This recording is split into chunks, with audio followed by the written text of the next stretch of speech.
Hey everybody, Quentin Kennedy here. It is January the 12th, 2018, and today I'm filming this on my laptop, which is why I'm wearing my headset, because I was typing and everything on my Dragon, which I'll talk about in another video. But today I'm going to be speaking about spinal muscular atrophy, basically what it is, how it affects me, and how I'm able to cope and adapt with the various challenges that it puts in front of me. Okay, to start off, the normal spine transmits proteins to the muscles so they're able to move properly and everything. Well, my spine doesn't produce that protein, so my muscles slowly begin to deteriorate or atrophy, which means to lock up, shrink and lock up. And the thing about it is that it gets worse over time. It starts off one way and then it gets worse as time goes on. And even in the few years that I've had it since I was born, like 21 years, I've seen a lot of changes throughout my years. Like, for example, in kindergarten, I was able to hold my hands up over my head. And it sounds like such a small thing, but to me, it's huge because now I'm not able to move my hands at all. I'm not able to move my arms at all either. It's like all I have is slight finger movement and toe movement. That's pretty much all I have right now. And even when I drive my chair, I have to have somebody move my arm over to the control so I could drive it. Otherwise, that's about all I have where I can move with my fingers. Now the feeling, sensation, that's not affected. I can literally feel everything. In my legs, I can feel pain and all types of touching and everything like that. I can feel that. But it also affects my breathing and it affects swallowing as well, because those use muscles. Those are muscles, and it's affected by it. Every muscle is affected by it. And so it's and I remember I used to be able to eat when I was young. When I was from ages 2 to 4, I was able to eat pretty much anything I wanted. And I remember my favorite things to eat were chicken fingers with gravy from Diamond S. And I used to eat pepperoni pizza and tuna casserole. Tuna casserole was my absolute favorite. I would love eating that whenever I could.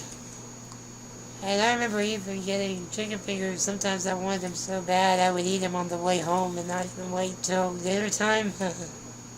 Yeah, but at the age of 4 I had to stop eating because my breathing started to get worse and secretions started developing in my lungs and my throat, and I was getting pneumonia. That's what pneumonia is. And secretions are like phlegm, like boogers, like your nose. It's I developed that kind of stuff in my lungs and in my throat, and that leads to disease, pneumonia. And while I was in the hospital, that's when I had to put a trach in me, this thing in my neck, and it not only helps me breathe, but it also helps me suction out the secretion, so I don't really have to worry about pneumonia that much anymore.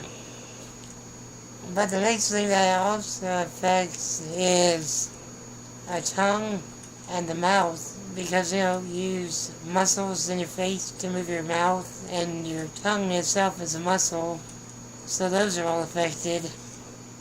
And I can speak pretty clearly now, but when I'm tired or whenever, I slur my words a lot because my tongue becomes not able to move very well.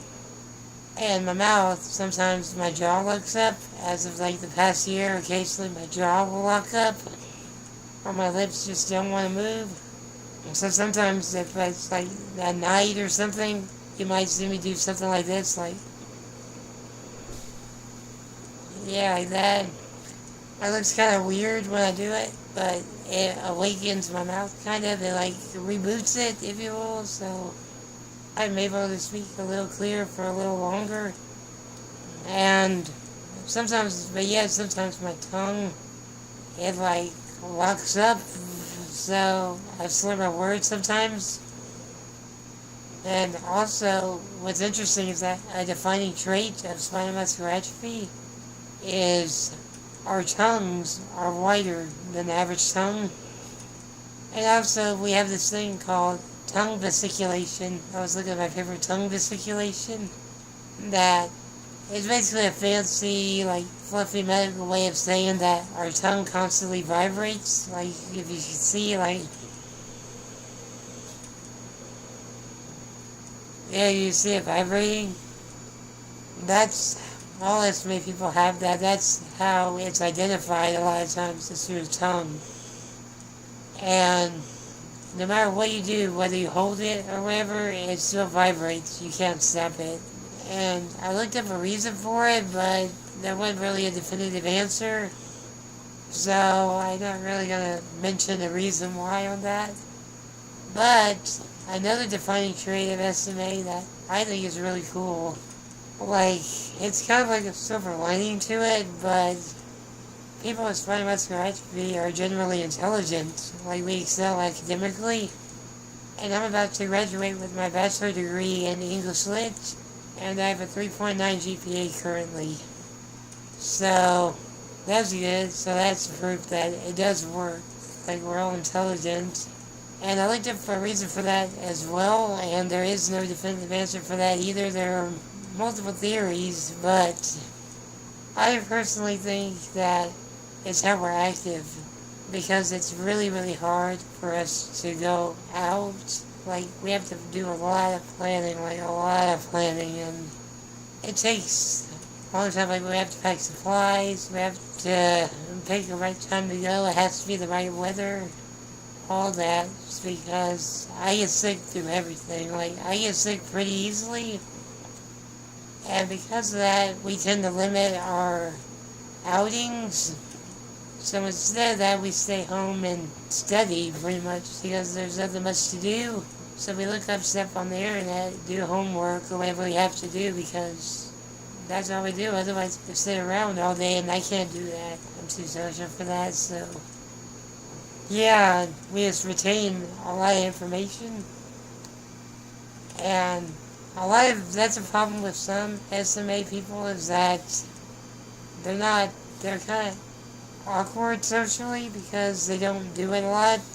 But me, I was fortunate to actually be in school throughout, like, my school years. I was in school, in classes, and I made friends and all that, so I got to experience all that. But a lot of kids don't get to experience that because their health is too bad, or their parents shelter them, like they homeschool them.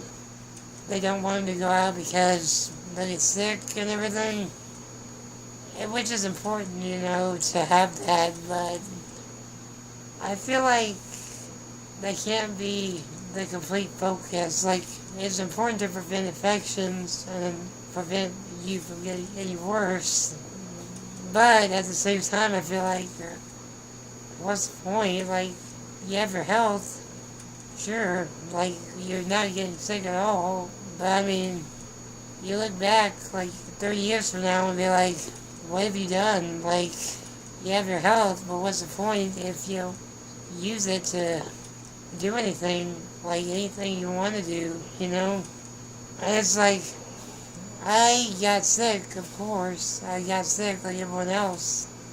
But I can look back and say that I did all kinds of things that I wanted to do, and I did it the way that I wanted to do it, And I think that that's a privilege that a lot of SMA parents need to give to their kids, Because, we're only on this earth for a small time, and then once it's up, So, I want to look back, say, 30 years from now, and feel like I did everything I wanted to do, And I wanted to also talk about how we socialize, for example. Like, say I walk into a bar, I meant roll into a bar. In my case, I roll into a bar. You may not know what to say, which is understandable. Like, a lot of people are not intimidated by it, but, like, they don't know exactly what to say. But, we have a normal mind, like everyone else. So, go up and introduce yourself, feel free to introduce yourself. And we enjoy social interaction. Most of us do. Like, we appreciate any friendship we have. We really put value in it because, we're not used to it. And you're probably wondering, like, well, what I say, like, do I not look at the wheelchair, or what do I look at? Like, just like an average person, look us in the face, look us in the eye, like, we'll do the same to you, like, look in your eyes and converse with us. Now, not all of us will be able to speak. Like I said, I am rare where I can talk with a vent, but even if we can't speak, sometimes I've seen where they can be more vocal than people that actually can speak, and that's really important because you can tell by their eyes or by the way they smile or their face, Well, you'll be able to tell that way what they're feeling or how they're answering a question, And so, I would encourage everybody to take that chance, Say you're at a store or at somewhere social where there's someone in a wheelchair, go up and say hi, It won't hurt anybody. And it'll make them feel like normal, like that's what we want. We want a sense of normalcy that a lot of people don't give us necessarily.